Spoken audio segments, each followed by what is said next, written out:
Look at the planet from orbit at night. We see a web of light, a nervous system of electricity spanning continents. We call it connectivity, but from here, it looks like a world running a fever. We are producing technology at a rate that defies the biological clock.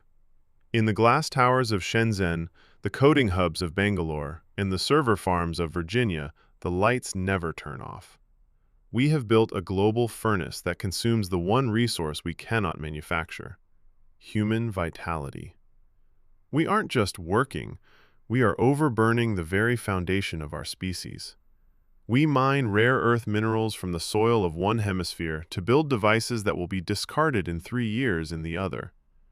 We treat the planet as an infinite warehouse and our own minds as disposable batteries. We are sprinting toward a finish line that doesn't exist, fueled by caffeine, blue light, and the quiet desperation of keeping up. Why? Ask the architect, the engineer, or the CEO, and they will point to a graph. We have deified progress as an abstract, upward-sloping line detached from human happiness. We produce for the wrong reasons. We don't innovate to solve thirst, hunger, or loneliness anymore. We innovate to optimize the click. We build algorithms not to enlighten, but to capture. We've turned the most sophisticated engineering in history into a digital net designed to harvest 3 more seconds of a teenager's attention. This is the global bait and switch. We were promised a global village, but we were given a global marketplace.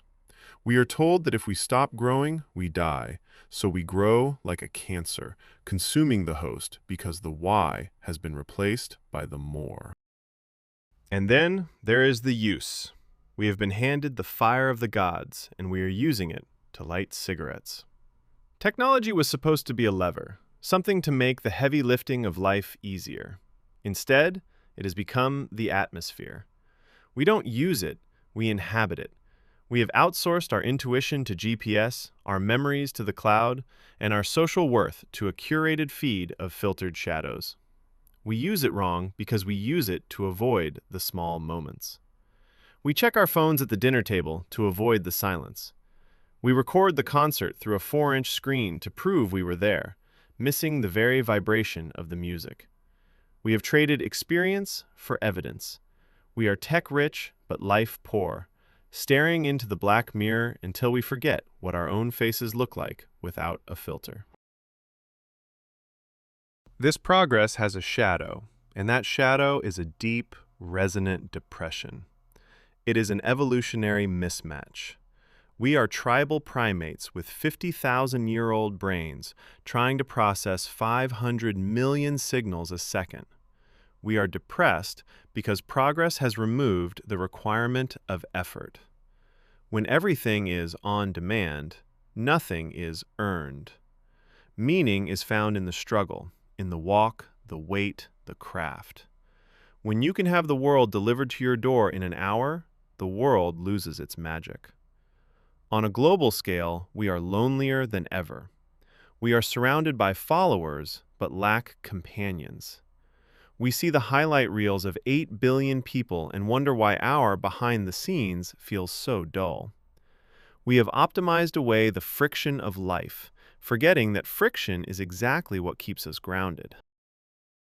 Finally, we look at each other, not as neighbors, but as competitors in a race toward obsolescence.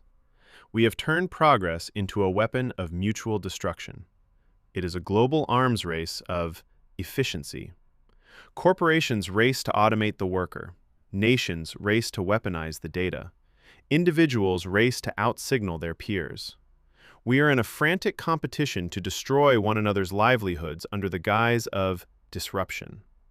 We build AI to replace the artist, robots to replace the laborer, and algorithms to replace the judge. We are systematically removing the human element from the human experience, all to gain a momentary edge over a rival who is doing the exact same thing. We are 2 people on a sinking ship, fighting over who gets to hold the heaviest gold bar. Progress is not a one-way street. If the road leads to a cliff, moving forward is the worst thing you can do. We have reached the limits of the overburn. The earth is tired. Our minds are tired.